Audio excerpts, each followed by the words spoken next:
This is Dr. Mariah White, host of Your Life Matters. Thanks for listening to the following broadcast on Public House Media.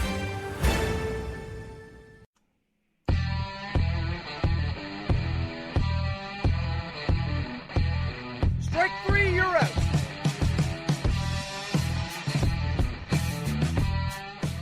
Welcome back inside Caught Listening, the baseball show that goes beyond the white lines. Christian Heimall here with you, broadcasting as we do every week, part of the Public House Media Network. Don't forget to subscribe, rate, review, and share it with your friends and family, however you get your podcasts on Google or Apple Play, Spreaker.com, Stitcher.com, Spotify, iHeartRadio, and, of course, publichousemedia.org. As always, every single week, you can be a part of the show. Just search Caught Listening by Public House Media on social media or email the show, caughtlisteningphm@gmail.com. Well, we kind of teased it last week, and we've been teasing it on social media, and you guys have responded. This is going to be part one of a four-part series regarding baseball's unwritten rules. One of those things that it seems every single year gets more and more discussed and more hotly debated as to the relevancy and the importance of baseball's unwritten rules. And I have to be honest, I've looked up a couple of them even more so that I completely didn't even realize were rules in baseball. But we're happy to talk about it. And to kick us off in the leadoff spot for these unwritten rules discussion is Anthony Castrovince of MLB.com and MLB Network. Anthony, we really do appreciate the time. Thank you so much. Hey, I appreciate you guys having me. And hopefully we can still talk about the unwritten rules, even though Fernando Tatis has just taken that rule book and just kind of set it aflame here in 2020. Well, it seems like every single year there is that one instance or that one player, whatever it might be, that it just comes right back into it. And this was going to be one of those weird years where the unwritten rules were going to really be tested, Anthony, because you've been around this game a long time, as have I, and we've seen it. But we've never gone into a year like we were going to in 2020 with the Houston Astros and how what they did to baseball and how that could impact the unwritten rules. Where do you think the majority of baseball fans stand when it comes to the unwritten rules? And I know there are a vast majority of them, but where do you think the majority of fans fall when they talk about and they hear the words unwritten rules of baseball? Yeah, I mean, honestly, this is only what I see. This is not scientific, but it certainly seems more toward the, this is dumb, let's move forward. Sports are supposed to be fun and, it's supposed to have some personality.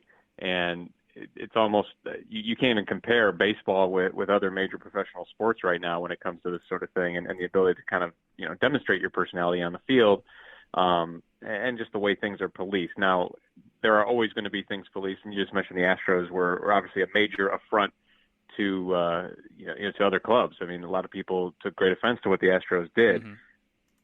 At the same time, there was a lot of sign stealing going on in that environment anyway. But the way that all came out and the manner, the ugliness of that coming out was bound to spill over in this 2020 season, and it did. But when it comes to things like just players having flash and bat flips and that sort of thing. I mean, so many of the unwritten rules are unwritten, or you could say written, to protect the pitcher's ego, basically. And I just think we're seeing less tolerance for that as the sport evolves and as fanship evolves. Now, again, you're always going to have the hardliners, the old timers, but I think by and large those people are kind of getting drowned out in the noise of the people who don't mind seeing a little flash and play and think that throwing at guys just because they pin a home run is pretty barbaric and stupid.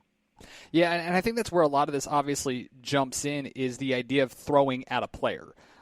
For whatever reason, the idea of that's how you retaliate, especially in a world of baseball now where there's the DH in the American League. There's likely going to be a universal DH, and so the pitcher can almost do it with no repercussion whatsoever. You can hurl a 96-mile-an-hour fastball at some guy's head, and they get in trouble if they come charging at you, as opposed to the other way around, and there's no real repercussion for that. Not to mention the fact that, let's say, for example, Joe Kelly throwing at a guy's head, he's only going to hurt a guy like Cody Bellinger or Mookie Betts as opposed to himself.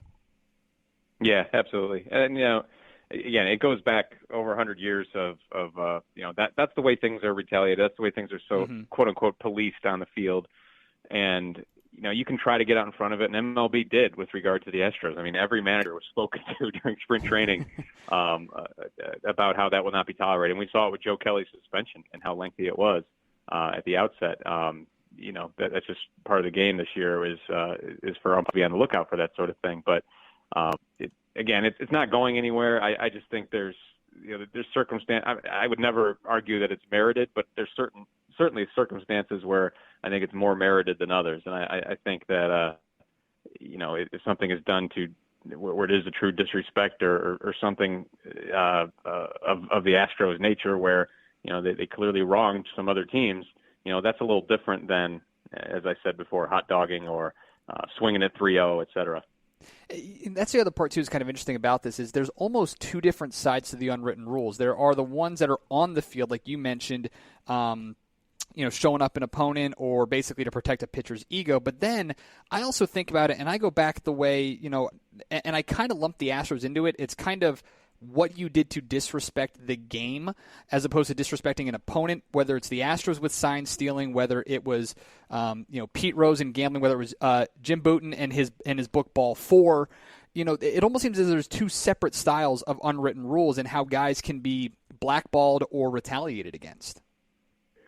Yeah, you see, the clubhouse culture is a big thing in baseball, and there's people on the Astros who are upset that Mike Fiers ratted them out, and as opposed to looking inward and saying that what they did was wrong. This is the nature of baseball and the nature of the clubhouse, for better or worse, and oftentimes worse. The other thing about baseball that you find is guys have incredibly long memories. It's unbelievable.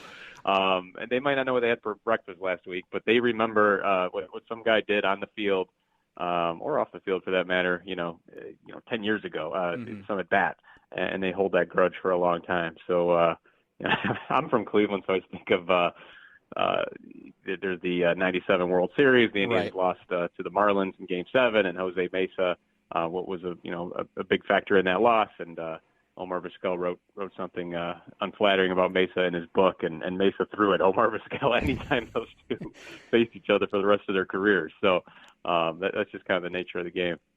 Speak with Anthony Castrovince of MLB.com and MLB Network about baseball's unwritten rules. You actually put a little bit of a piece up on MLB.com shortly after the Fernando Tatis swinging at a 3-0, and there were a couple things that you put on here, which is a couple of them I think maybe surprised some people. So I wanted to see what it kind of surprised you, or which of these may have surprised you when you first saw it. Was this idea that the two that really kind of jumped out to me were never rubbing the area where you were hit by a pitch, and then also not walking in front of a catcher when you're heading to the batter's box. Because I think the not walking in front of a catcher, for me, as long as I've been in baseball, that's not something that I've actually focused in on and looked at, but I do notice it now that I've been brought up. So which of these unwritten rules, when you were looking at it and you were getting that piece ready for MLB.com, kind of really surprised you?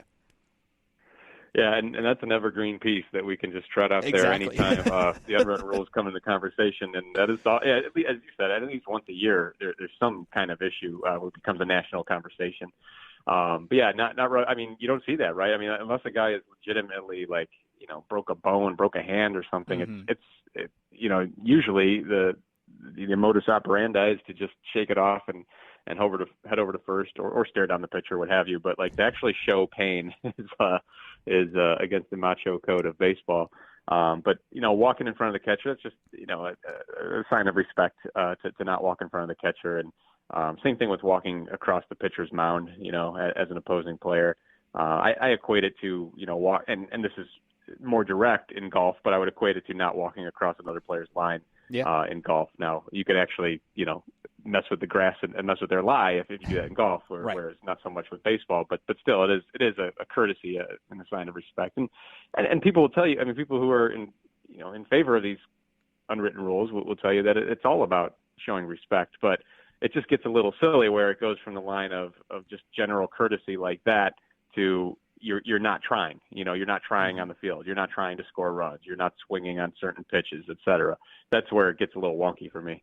Yeah, I was always amazed by that part because this is one of those things, and it feels like it's always baseball that gets attacked with that because, yes, we've had instances where guys are dunking up 40 or whatever it is in basketball, or you're still throwing up 21 in football, whatever it might be. And we used to see it a lot more in college back when it was the true BCS system, and actually margin of victory did account for something in terms of college football rankings. But it feels as though baseball gets singled out in terms of this, don't show up your opponent, don't score too much, when realistically, isn't that the job of the other team to stop them from scoring? And clearly they couldn't do that. Yeah, I don't get it. I just don't get it because, I mean, we've seen, and granted, I mean, certain comeback, you get to a certain level and comebacks are extremely rare. But, I mean, we've seen teams come back. And you're Indians. We've seen it happen. No one's ever – yeah, we said the 2001 Indians against the Mariners is a famous comeback.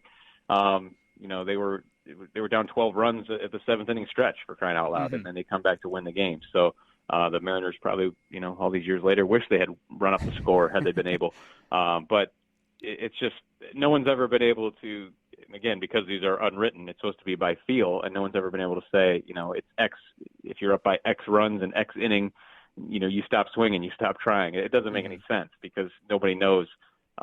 We've seen bullpens last year had one of the historically worst ERAs in history. Did relievers in 2019. So you never quite out of it, especially in this environment right now where the ball has been so lively in recent years, home run rates have been so high. That there's danger in taking your foot off the gas. I'm interested, and we're talking with Anthony Castrovince here of MLB.com and MLB Network. I'm interested to get your personal take as you've covered this game and watched it evolve with these players, and what has been maybe that driving force that has led to whatever the feel is amongst baseball players, because it seems as though this started a couple of years ago with the Jose Bautista bat flip heard around the world, and it just feels as though the dynamic has changed. And I'm wondering if there's a certain reason for that or what you have seen in covering the game that has seen this transition and this change in terms of how players interpret these unwritten rules. Well, there's a couple things. I mean, the game's gotten younger. It's skewed younger in terms of the impact. I mean, we've had some really young stars come up and play like they've been there their whole lives. The Ronald Acuna Juniors of the world, the Fernando Tatis Jr., Juan Soto, just to name a few in recent years. Mike Trout, of course, has set the world aflame from the minute he stepped on the big league stage. And by and large, those younger guys, I mean, Trout's a little by the book, but by and large, those younger guys play with a passion and a flair, and that should be celebrated. That should be marketed. And MLB, that's the other thing, is MLB has marketed it. They did the let the kids play, and they've gotten behind that idea that this old school stuff is old and tired. And it's interesting too, because I don't even know where it came from, where certain things kind of got policed out of the game. I'm talking about bat flips and stuff. I mean, you can go find videos of Mickey Mantle flipping his bat. Again, to bring up another Indians example, those 90s Indians teams, they flip their bats like crazy. So, there's all kinds of stuff from the 60s, 70s. So I don't know where it all of a sudden became, disrespectful and this huge issue.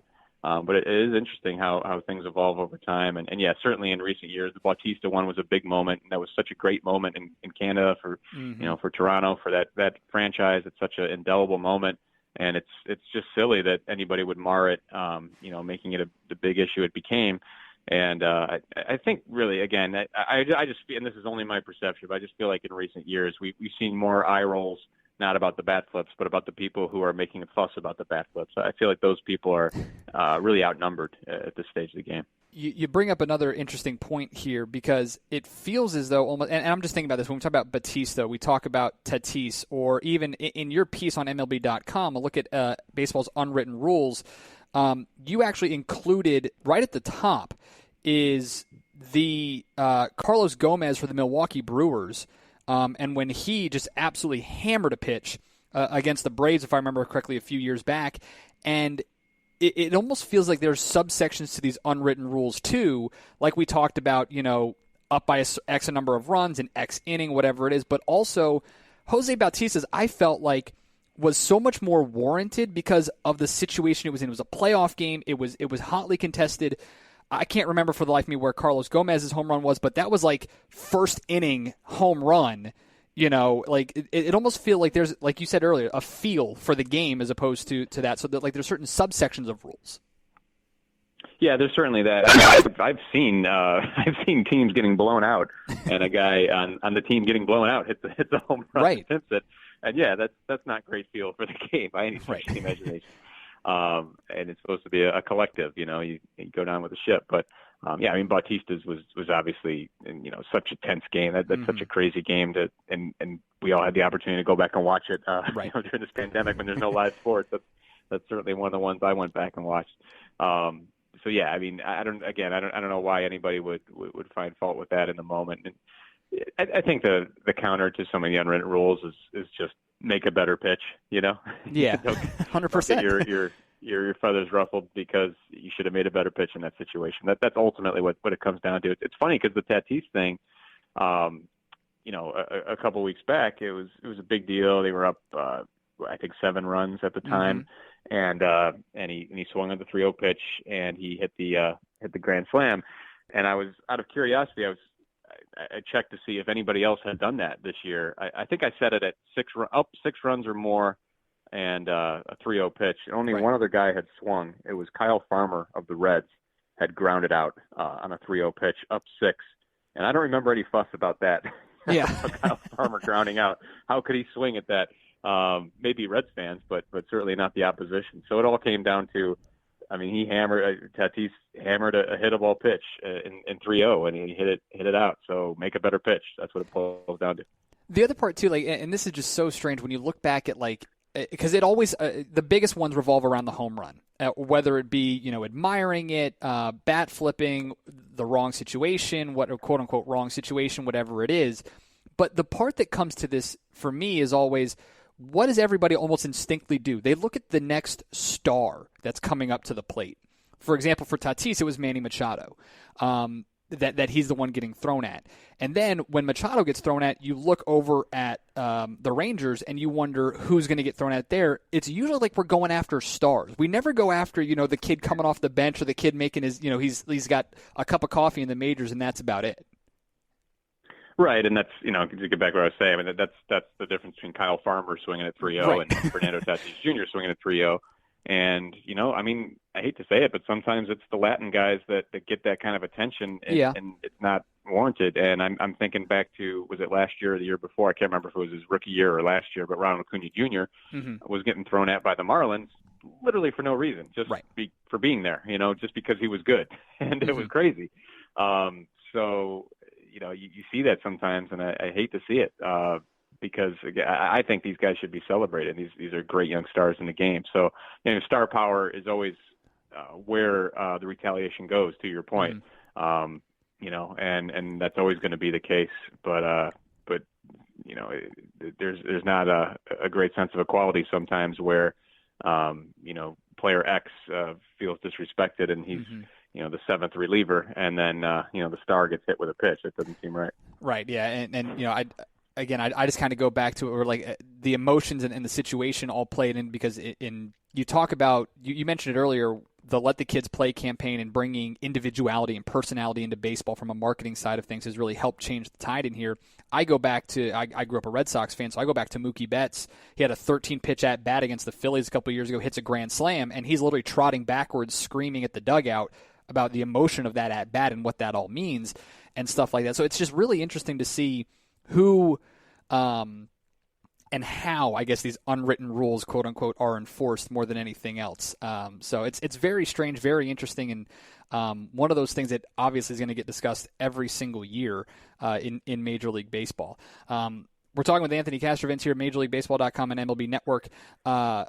As always, we like to get our fans involved and our listeners and let them ask a couple of questions. And this is one of those ones, Anthony, that has certainly brought out some people's emotions with regards to it. And some interesting, funny ones, too. Joe in New York is asking, Babe Ruth calling his shot, is that the first breaking of the unwritten rules of baseball? Well, first of all, did it happen? We have no idea. We all hope. That's one we certainly hope happened, but we have absolutely no idea if it actually did happen. And if it happened today, that would be certainly a talking point on many a podcast and television show for the next week at least. So yeah, I don't think so.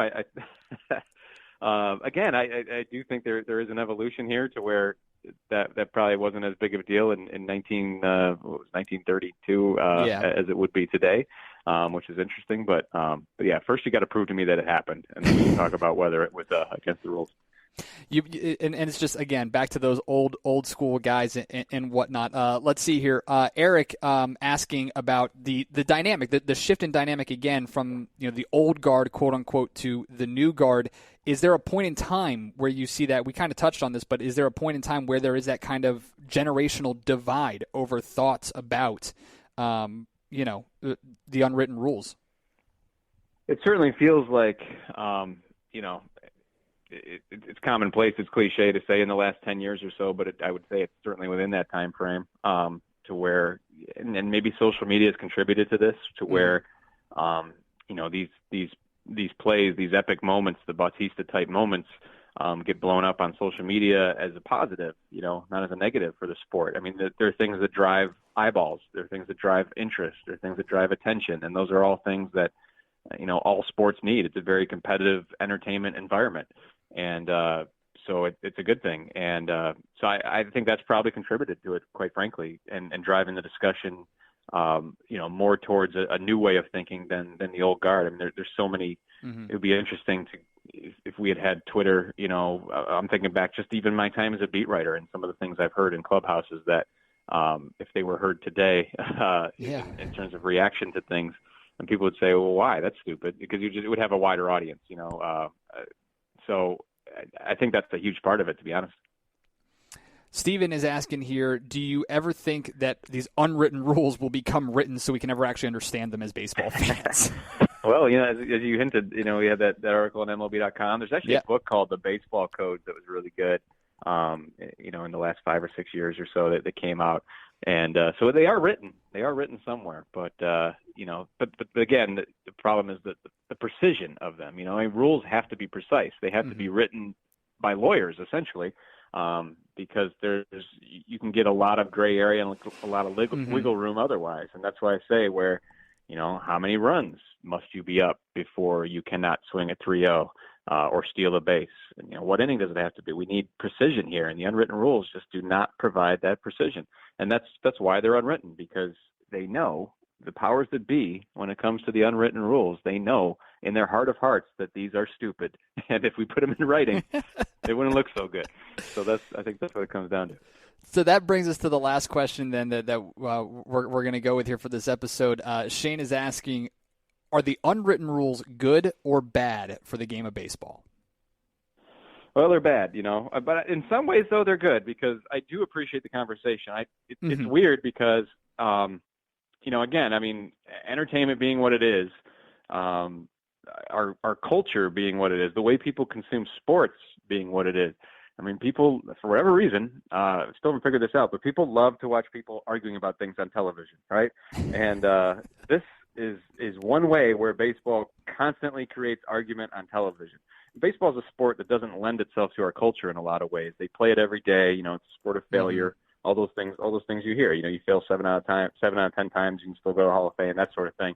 It doesn't lend itself to the reactionary, argumentative style of journalism or what have you that so many people love to consume. Right. But this is one way where it feeds into that monster. So it's a bad thing that somehow turns out to be a good thing, because it creates dialogue about baseball that may not have otherwise been there. I think what we can all agree on more than anything else is that guys like Fernando Tatis Jr. and their obliteration of these rules is definitely, it's great content, but it's also really fun baseball to watch as well. Absolutely. No doubt about that. He's Anthony Castrovince, MLB.com and MLB Network. You can find him on Twitter at Castrovince. We've been retweeting some of his stuff, and we appreciate his time here. Anthony, thanks so much, and enjoy the rest of what has been a weird season, but certainly an entertaining one for us. Absolutely, yeah. I appreciate you having me, and enjoy the rest of the unwritten rules conversation. All right, that's Anthony Castrovince, MLB.com and MLB Network, part 1 of our 4-part series about baseball's unwritten rules is now in the books. A guy who's covered the game and he's seen it shift a little bit.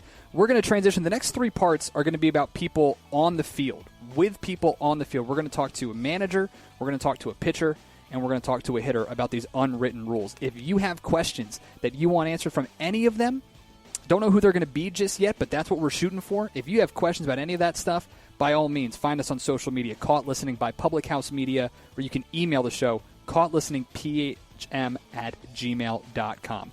Don't forget to subscribe, rate, review, share us with your friends and family on Spreaker.com, Stitcher.com, Google and Apple Podcasts, Spotify, iHeartRadio, and, of course, publichousemedia.org. Until next time, part 2 of our 4-part series on baseball's unwritten rules, I'm Christian Heimall, and you have been caught listening.